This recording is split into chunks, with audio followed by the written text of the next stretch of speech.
"What are we looking at?" Rina asked. "A fire." As if to underscore Decker's pronouncement, a billowing cloud of orange flames materialized. His cell jumped to life. "Decker." "Strap here. Where are you?" For the captain to be calling him on his cell, something was really wrong. "At home. I'm just about to leave." "Don't come into the station. We got a dire situation. Plane crash on Seacrest Drive between Hobart and Macon." "Good Lord!" "What?" Rina asked. Frantically, Decker waved her off while trying to digest the captain's words. "Took down an apartment building. A few firefighters are already at the scene, but the local units are going to need reinforcements ASAP. All units are being directed to Seacrest and Bellerose. We're planning tactical." I'm 10 minutes away." "You got a roof light on your vehicle?" "Yes." "Use it." The captain hung up. "What?" Rina was pale. "Plane crash." "Oh, my God," Rina gasped. "It landed on an apartment." Decker stopped talking, his ears picking up the wail of the background sirens. He pulled his jacket off the back of the chair. He kissed Rina goodbye and told her he didn't know when he'd be home, so not to wait up for him. Decker managed to reach 10 blocks from the appointed spot before he espied the yellow police barricade tape. Miraculously, he found a parking space that didn't block the street or any driveway. The scorched atmosphere was thick, with ash falling like rain. Even with the door closed and the windows up, there was a sickening, permeating stink of jet fuel and molten metal and wood that burned his throat. As a detective lieutenant, Decker was choosy about his field visits when a crime was called in, but he was always prepared, and that meant he had latex gloves and face masks in the console of his car. He slipped on the mask, wishing he had goggles as he opened the door. When he got within a half-block of the rendezvous location, he spotted a trio that could have been anyone, but by their height and shape, Decker surmised that they were Marge Dunn, Scott Oliver, and Wanda Bontemps. With every forward step, the stench grew stronger. Fuel oil, charred wood, boiling metal.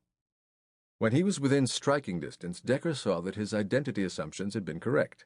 Marge Dunn, Scott Oliver, and Wanda Bontemps were sweating under protective gear.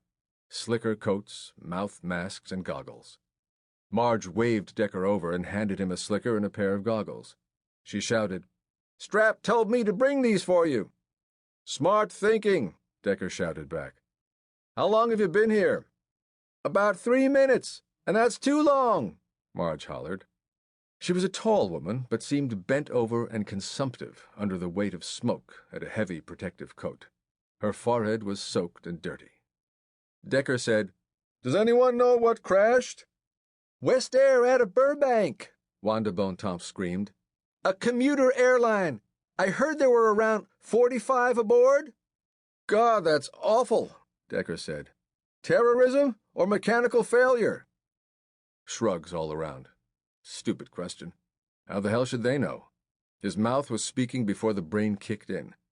Decker felt a vibration on his chest. His cell was ringing. He shouted into the receiver, "Scream, or I won't be able to hear you." It was Strap, and even though the captain was shouting, Decker could barely make out his words. He plugged up his other ear with his finger. "Okay, will do. I've got it." He returned the cell to his pocket. "He's stuck in traffic from a tactical meeting. First thing we need to do is evacuate the residential area in an orderly fashion. Let's work within a 10-block radius outside the yellow tape line. The fire marshals are clearing the area within the barricades."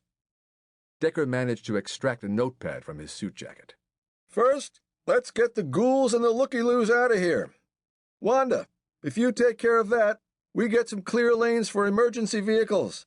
Anyone who doesn't leave immediately is subject to arrest. Marge, you coordinate with traffic. Take a bunch of uniforms, station them at every other intersection, and set up some kind of traffic escape route. Oliver, let's work out an orderly grid of the area. I'll start grabbing as many detectives and officers as I can so we can start knocking on doors." As soon as Oliver got a decent grid map, Decker made his assignments to his waiting detectives, saving the evacuation of the area nearest to the crash for himself. There was a bullhorn on each block telling people that they had to leave their homes now. That was fine for people with cars, but what about those who